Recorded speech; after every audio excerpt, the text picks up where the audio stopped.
Following both Dreamin' On and Over the Top is no easy feat, but I Don't Like Mondays rose to the challenge in remarkable fashion with their first anime opening, Paint. Compared to the first two Wano openings, this song is pretty low energy. It doesn't have the same frantic volume, but that's definitely not a bad thing in this case. It accompanies the climax of the arc, and it damn sure sounds like it. The whole song has introspective lyrics, and the instrumentation accompanies that very well. I don't have much more to say really, I just really love this song. Now, let's get painting. The opening starts with the Straw Hat soaring through the sky, with Luffy reaching out to grab it. Whitebeard, Roger, the ghastly silhouette of rocks, and Shanks appear with the camera centering on Shanks' face before replacing it with Kaido in hybrid form. The camera zooms out from his face to reveal his mace coated in Conqueror's Haki. It turns out we're actually seeing his reflection in Luffy's eye, and the camera zooms out revealing Luffy, arm coated with armament Haki and the Conqueror's black lightning similarly surrounding it. It's here we reach the first thing I noticed about this opening that annoyed me. This scene transition is fantastic, but as we zoom out on Luffy we see some kind of long blue tube behind him. As shown later in the opening, that tube is Kaido's full Zoan body. Wanting to use it as a backdrop doesn't excuse how blatantly out of place it is considering Kaido's hybrid tail is nowhere near that long, so looking at it for any longer than the few frames it's visible in the opening raises a lot of questions. Anyway, Luffy and Kaido move in to clash and the scene cuts before they make contact. The logo slowly appears as several stills from the opening appear featuring all the Straw Hats twice, as well as Ace, Yamato, Marco, Momonosuke, Kid, and Law. The next shot features the Straw Hats looking different directions. I don't think there's any deeper meaning to this, my monkey brain just sees cool pose and goes awooga. Luffy comes into frame as well as Onigashima, and all the Straw Hats look toward it with determination, prepared for the massive fight ahead. The shot cuts to Big Mom and Kaido who unleash Shikoku's sovereignty. Big Mom disappears, leaving just Kaido and the Flying Six minus Diaz Drake who defected by this point. Shinobu and Momonosuke look on in fear as Big Mom unleashes what is probably Fulgora on the Flower Capital. A bunch of swords fall down and Kozuki Oden grabs two, but neither have the 10-tail hilt of Enma. In the background, there's a frozen New World log pose which serves to represent Wano's isolationism. Notably, the lyrics accompanying this also refer to the uncertain direction a compass is pointing, metaphorically asking, are we really doing the right thing here? Are we on the right path? The frozen compasses also serve to illustrate that well, intentionally or not. King and Queen appear in their full Zoan forms in Kaido's castle, with King sporting a dopey-ass grin. They both use attacks, but weirdly, neither are specific techniques. King is using his racial trait as a Lunarian to do his best Aerodactyl impression. Queen, on the other hand, is shooting a beam from his mouth. This specific beam attack goes completely unused. It's possible it could be meant to be black coffee, but the clearly intentional design and color pattern don't match up. This isn't a complaint, it was clearly done for effect, but knowing what would come later, and is even included in this opening, it's a bit disappointing. Oden makes a jumping strike, and Kanjuro appears for a few frames, referencing how he disguised himself as Oden. The remaining 8 scabbards in Izo appear under the menacing and gigantic eye of Orochi with Fukurokuju separate. The scabbards are tinted blue, which means they're player units, while Fukurokuju is red, which means he's an enemy. Okay, look, I'll level here. The joke would have worked way better if they were green. They were about as useful as green units overall, and I could have at least called them allies instead of player units, but you know, it's whatever. I got the Fire Emblem reference in, and that's what counts. Anyway, Guernica, Joseph, and Maha sit in Orochi's castle, and the scene is tinted red as Orochi's Devil Fruit form silhouette is shadowed as Shoji.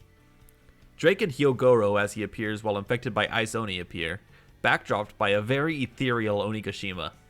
Kaido in full Zoan form appears and fires off a bolo breath as Yamato stands facing him. The shot cuts to young Yamato crying before the present Yamato reappears and the background transitions to the Kaido statue cut down 4 years ago in the wake of the battle with Ace, who appears in a cloud of flames. Marco in hybrid form uses his talons on someone before the shot cuts to Onigashima soaring through the air with Kaido atop in full Zoan form. Cut to an up-close shot of Kaido as he ascends and Luffy jumps up to face him, landing a Hoculus giant pistol which throws back several beast pirate grunts who are standing nearby for some reason. Which would mean they're standing on Kaido's back. Yeah, this scene gets a bit weird. All of it takes place on beast form Kaido's back, which brings up some very weird questions about size comparisons. General Frankie and Sasaki in his Triceratops form clash as Robin uses Gigante Fleur, my favorite technique in the series for reasons I can't and won't disclose, to attack Black Maria, who strikes back with her Blazing Wand Yudo. Black Maria uses Barricade, which serves as a transition to Monster Point Chopper, who swings his arm. Brook freezes the spot he was at on Kaido's body as he leaps up to slash someone. This is probably a generic technique, but my guess is that it is meant to be a combination of Iceborne and his generic leap and slash attacks. Who's Who in hybrid form launches Fang pistols at Jinbei, who deflects them with his hockey-coated fists before clashing with Who's Who's Fang Flash.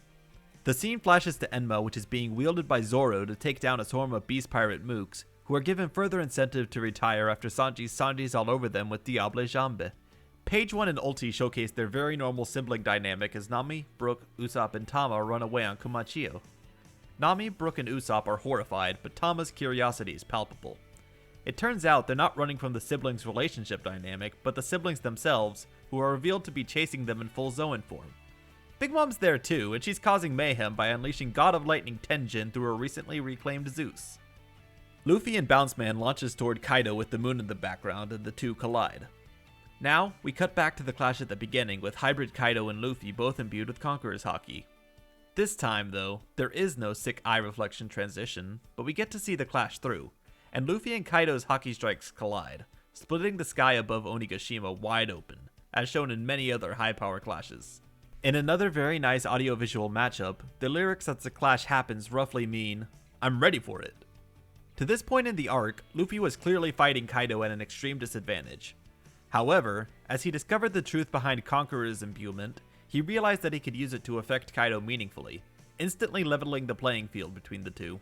The next 12-ish seconds are for episode-specific occurrences, but most of them are pretty unfitting. I don't necessarily say that to be a bad thing, it's just the way openings were in Wano. It just doesn't fit as well. The first opening in 10:05 feels so perfectly designed for it that I can't not take it as the one the opening was designed around. And yes, I made sure to watch all 66 appearances of the recap variant of the opening. I have listened to this part so many times. Please help me. Okay, so the 10:05 version starts with Luffy bursting through a group of beast pirate lackeys. It then cuts to Sanji covering Luffy's face with his hand, followed by Luffy yelling at him, an interaction I find hilarious because it's very them, before they notice Briscola's gorilla attacking and dodge out of the way. This first bit isn't bad lyrical synergy. With the support of someone you can rely on can refer to any number of Luffy-related individuals, but I think it's funny that it's Sanji of all people, and that while these words are being sung, he's got his hand all up in Luffy's face, yo. After this, cut to a montage of the Fire Festival with a giant Kozuki Odin float and a fire dancer, with Minatomo looking on and the Ebisu villagers observing the festival from far away. Finally, Kaido in full dragon form chomps the moon, which is reflecting with an image of Kozuki Odin before it cuts to him from another angle. And honestly, this scene right here is what makes this first opening work so well. The absolutely absurd notion of a single individual strong enough to completely vanish the moon is just that, but Kaido, who to this point had unrealistically high expectations placed upon him strength-wise, is somehow living up to them, and somehow even surpassing the wildest dreams anyone could have had about him. It really is a future beyond your imagination. After this, the permanent parts of the opening show again, starting with Luffy being underwater and pulled out by his two fellow worst generation mates, Law and Kid, who fling him forward, showing them passing on the task of taking down Kaido to him and him alone. As another instance of the chorus, the words here have been said numerous times, but now at the end, they have a new meaning. Law and Kid are literally reaching out their hands to fling Luffy forward. Luffy flies through the air and is met by his crewmates on the Sunny, with Nami waving adorably. He's literally broken through the darkness. They then cycle through all the Straw Hats, starting with Robin and Nami, whose wide grin gives me the energy I need to get through the day, then Zoro and Sanji fighting like the children they are. Usopp and Chopper, the best of coward friends, appear next, followed by Brook and Frankie, who don't really have a connection specifically, they were just the odd two out, and ending on Luffy hugging the laughing Jinbei in my favorite shot of the entire opening. The camera zooms in on Luffy before cutting to the Straw Hats free-falling through the air because that's what they do apparently, ending with the Sunny soaring through the air, and the title card. Before I delve a bit further, I want to give a dishonorable mention to the 1071 through 1073 versions of this opening. These were the final three before the peak, and they feature minute-and-a-half openings which absolutely butcher everything after Luffy and Kaido clash. I understand why this had to happen. It just really sucks. Alright, so I've mentioned a few lyrical things, specifically some good synergy between what's shown and what's being sung, but I think I want to take a slightly different approach to this one, so I'll go ahead and do some extra lyrical analysis of standout lines.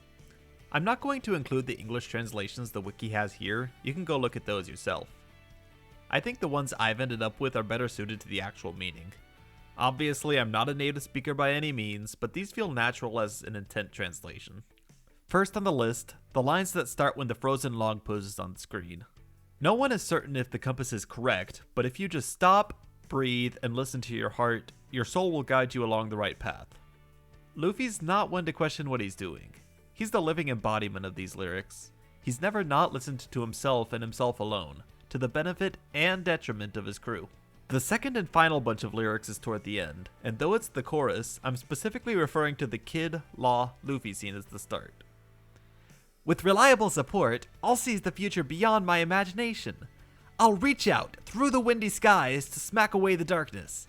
Despite our doubts, we'll go wherever we want. Now, let's paint the whole world. Once again, this is peak Luffy. He's always been well aware of his inadequacies. He can't even lie well. Despite this, he's leading the charge in whatever he and his crew do, and thanks to him, they've all been able to act in spite of their fears, including Usopp and Nami, who demonstrate that amazingly in this very arc.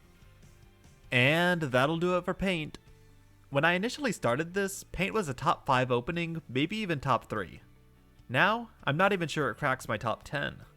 It's still a very good opening, and the song is absolutely stellar, probably my third favorite at the moment behind Us and Kaze wo Sugashite, but it's got its share of cracks.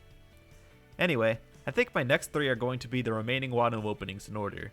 I just really wanted to do this one and get it out there, and now that I have, I think I'm going to have a semblance of logic in my release order. So, look out for the Over the Top coming sometime. And make sure to check out my Us analysis if you haven't already. After actually diving into the lyrics while making this video, I'm thinking I want to do the same for Us, so potentially be on the lookout for that as well.